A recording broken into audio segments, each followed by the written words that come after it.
नमस्कार। शिखर the top के daily current affairs में आप सभी का स्वागत है। आज का करंट अफेयर्स पिछले दिन के अभ्यास प्रश्न से शुरू करते हैं।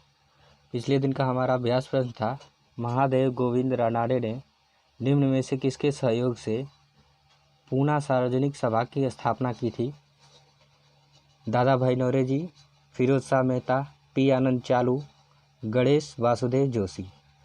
महादेव गोविंद रानाडे और गणेश वासुदेव जोशी ने पूना सार्वजनिक सभा की स्थापना की थी।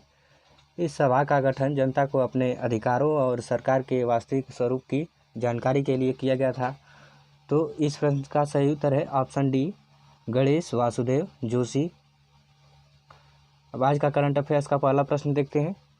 पहला प्रश्न है, भारत में पहला मुस्लिम महिला अधिकार दिवस किस तिथि को है? तो इस प्रश्न का उत्तर है 1 अगस्त 2020। भारत में पहला मुस्लिम महिला अधिकार दिवस 1 अगस्त 2020 यानी आज के दिन मनाया जा रहा है। अगला प्रश्न है, खादी और ग्रामोद्योग आयोग यानी KVIC से वस्तु की आपूर्ति प्राप्त करने वाला पहला केंद्रीय सशस्त्र पुलिस बल है? तो उत्तर है इसका भारत तिब्बत सीमा पुलिस यानी ITBP।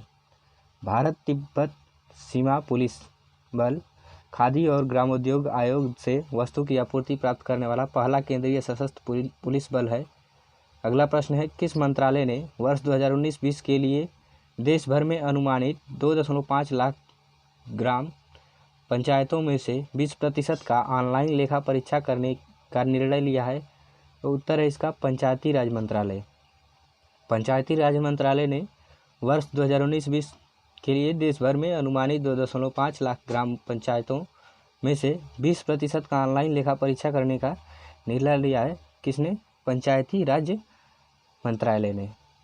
अगला प्रश्न है, bill and Melinda Gates foundation और वाधवानी फाउंडेशन के साथ साझेदारी में अटल इनोवेशन मिशन यानी AIM का कार्यक्रम, जो कि मजबूत पारिस्थितिकी तंत्र के लिए उच्च प्रदर्शन वाले स्टार्टअप उद्योगों को बनाने पर केंद्रित है। उत्तर है इसका AIM यानी अटल इनोवेशन मिशन ICREST। ठीक है। अगला प्रश्न है, केंद्र सरकार ने राज्य का आयुष यानी आयुर्वेद, योग एवं प्राकृतिक चिकित्सा, यूनानी सिद्ध और होम्योपैथी यानी आयुष निदेशालय की स्थापना के लिए किस राज्य सरकार को प्रस्ताव को मंजूरी दे दी है? उत्तर है इसका मेघालय।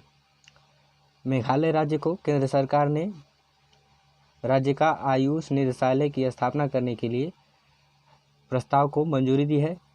अगला प्रश्न है, नया केंद्रीय उपभोक्ता संरक्षण प्राधिकरण की स्थापना कब हुआ और इसका मुख्यालय कहाँ है? तो उत्तर है इसका 24 जुलाई 2020 यानी हाल ही में 24 जुलाई 2020 को नई दिल्ली में नया केंद्रीय उपभोक्ता संरक्षण प्राधिकरण की स्थापना की गई। यानी इस प्रश्न का उत्तर है स्थापना 24 जुलाई 2020 और स्थान नई दिल्ली। अगला प्रश्न है, उपभोक्ता संरक्षण अधिनियम 2019 में कब लागू हुआ?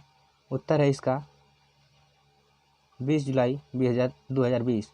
उपभोक्ता संरक्षण अधिनियम 2019 20 जुलाई 2020 को लागू किया गया। अगला प्रश्न है, सूचना प्रौद्योगिकी सक्षम छात्रवृत्ति योजनाओं के माध्यम से आदिवासियों का सशक्तिकरण परियोजना के लिए स्कोच गोल्ड अवार्ड का प्राप्तकर्ता कौन है?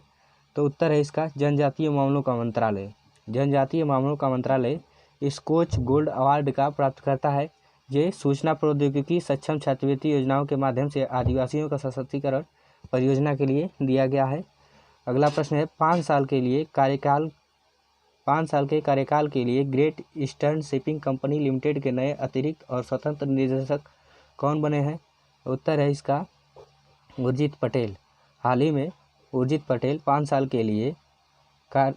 के कार्यकाल के लिए great eastern shipping company limited के नए अतिरिक्त और स्वतंत्र निदेशक बने हैं। अगला प्रश्न है, किस राज्य ने अरावली क्षेत्र में हरियाली को बढ़ाने के लिए एरियल सीडिंग तकनीक को नियोजित किया है? उत्तर है इसका हरियाणा। हाल ही में हरियाणा राज्य ने अरावली क्षेत्र में हरियाली को बढ़ाने के लिए एरियल सीडिंग तकनीकी को नियोजित किया है। अगला प्रश्न है, एशियन विकास बैंक की मदद से महाराष्ट्र सरकार की 1000 करोड़ रुपए की परियोजना जिसका उद्देश्य फल और सब्जी के लिए प्रसंस्करण में सुधार करना है और क्षेत्र में नुकसान को कम करना है। तो इसका उत्तर है महाराष्ट्र एग्री बिजनेस नेटवर्क यानी मैग्ने। Maharashtra agri business network Asian विकास बैंक की मदद से महाराष्ट्र सरकार की 1000 करोड़ रुपए की परियोजना जिसका उद्देश्य फल और सब्जी के प्रसंस्करण में सुधार करना है, क्षेत्र में नुकसान को कम करना है। ये Maharashtra agri business network Asian विकास बैंक की मदद से महाराष्ट्र सरकार ने इस परियोजना का।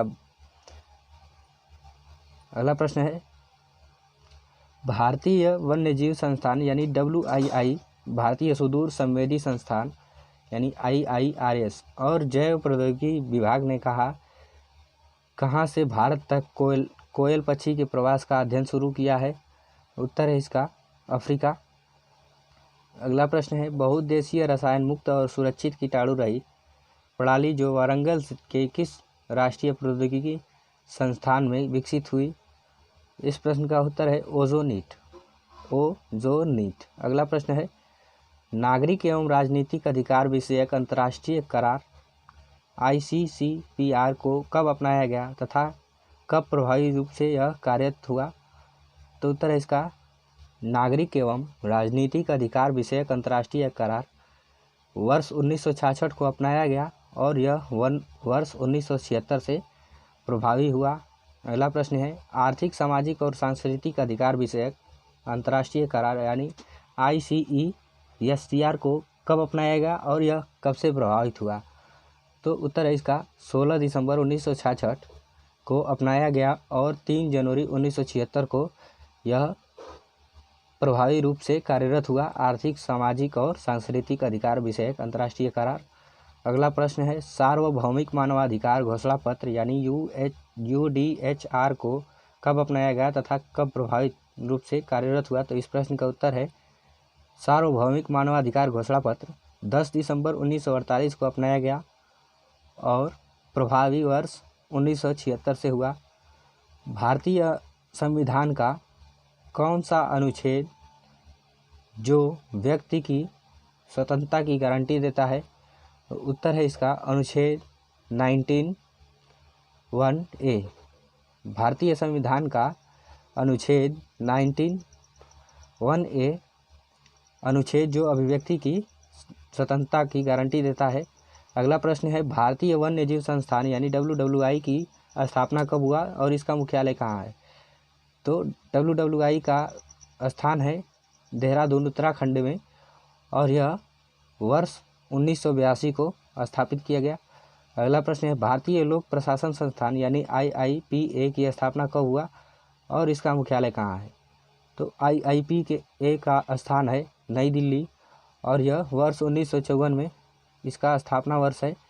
अब आज के अभ्यास प्रश्न को देखते हैं। आज का हमारा अभ्यास प्रश्न है किस राज्य के वन विभाग ने हाल ही में अरावली क्षेत्र के लिए एरियल सीडिंग की शुरुआत की है? राजस्थान, हरियाणा, मध्य प्रदेश, गुजरात।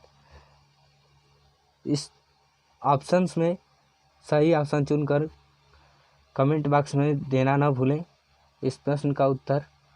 और यदि आज के करंट अफेयर्स को आप PDF के रूप में प्राप्त करना चाहें तो नीचे डिस्क्रिप्शन में लिंक है, वहां से डाउनलोड कर सकते हैं। तब तक के लिए बाय।